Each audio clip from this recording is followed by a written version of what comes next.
Kapidongski TV. Hala, grabe naman basher, tinawag na walang utang na loob si Carla. Kapidongski TV umalma at pinagtanggol si Carla.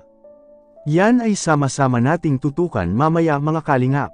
At kung nagustuhan nyo po ang ganitong klaseng reaction video, paki-like at subscribe naman po para lagi kayong updated sa susunod kong mga uploads.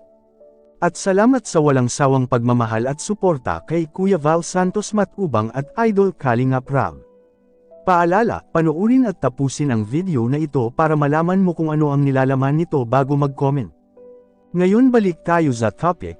Grabe naman tong basher na ito, Carla, sinabihan na walang utang na loob raw sa mga sponsors. Saan kaya napulot ng basher na ito ang isyu na walang utang na loob?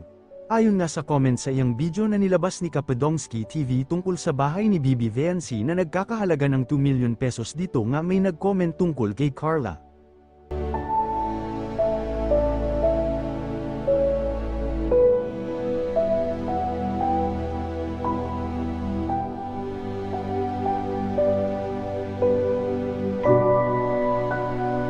At dito nga umalma ang mga Carla supporters, pati na rin si Kapidongski TV, pinagtanggol rin si Carla.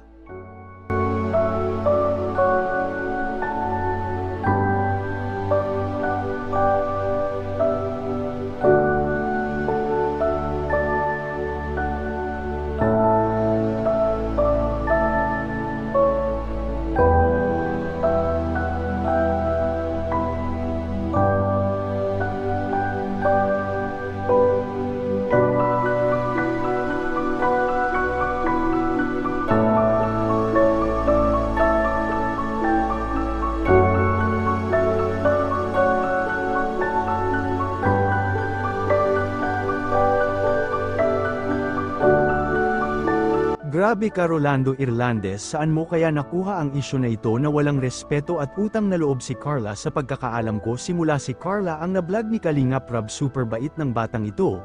Naalala ko pa noon na unang na-vlog ni Kalingap Rab si Carla kung gaano ito kamahiyain, at naalala ko pa ilang bisis pumasok sa kwarto dahil sobrang hiya ni Carla. At sabihin mo na walang respeto si Carla, anong klaseng utak ka? Meron po hindi mabago ang buhay ni Carla at walang maraming nagmamahal kay Carla kung hindi marunong tumano ng utang na loob si Carla sa mga sponsors. Nakikita naman natin na gaano kamahal si Carla ng kanyang mga sponsors, makikita natin sa pabahay kay Carla na nagkakahalaga ng milyon. Shout out sa inyo Sir Rolando Irlandes. Sir, for your information, ang mga Kalingap Angels ngayon ay sobrang marespeto sa mga taong nagmamahal sa kanila, hindi katulad noong tinatawag na dating Kalingap Angels na nabulag sa pera at biglang umalis sa Kalingap at may sariling mundo na dahil gustong sa kanila ipapadala ang pera ng sponsors. Bato-bato sa langit ang tamaan o sila yun, hahaha.